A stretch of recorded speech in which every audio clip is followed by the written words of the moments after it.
Next design అండి, చాలా అంటే చాలా బాగుంటుంది. క్వాలిటీ అయితే మీరు తీసుకున్నాక మీ దగ్గరకు వచ్చాక పట్టుకొని చాలా హ్యాపీగా ఫీల్ అవుతారు. చాలా బాగుంది అని 100% రివ్యూ ఇస్తారు, చెక్ చేయండి.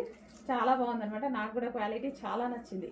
సో ఇదంతా మనకి ఫుల్ వర్క్లో ఉందండి. ఈ దుపట్టా అయితే చూసారా, మనకి ఈ దుపట్టాస్ మన సింగిల్గా కూడా తీసుకుంటుంటాం. దుపట్టాస్ కొన్నప్పుడు జస్ట్ ఆ దుపట్టా కొనడానికే మనకి 400 నుంచి 350 రూపీస్ అవుతున్నాయి, 350 to 400. సో అలాంటిది. సో మంచి స్పెషల్ ఐటమ్ వచ్చింది. అండ్ టాప్ మీద వచ్చేసి మొత్తం వర్క్ అండి, ఇదంతా మనకి వర్క్ వస్తుంది. యోగ్ పార్ట్ కూడా ఫుల్ థ్రెడ్ వర్క్లో హైలైట్ చేశారు. ఇది పీకో గ్రీన్, బయట చాలా బాగుంది, ఇందులో చాలా కొంచెం డల్గా పడుతుంది. బయట అయితే చాలా బాగుంది. కింద కూడా వర్క్తో హైలైట్ చేశారు. అండ్ హ్యాండ్స్ కూడా చాలా నీట్గా హైలైట్ చేశారనమాట. హెవీ కాటన్లో అయితే ఉంటుంది, చాలా సూపర్గా ఉంటుంది. కాటన్ కూడా డిఫరెంట్ కాటన్, బ్రాండెడ్ కాటన్ అయితే వచ్చేసింది. అండ్ దీనికి వచ్చేసి దుపట్టా, అండ్ దీనికి బాటమ్ పార్ట్ కూడా చూద్దాం.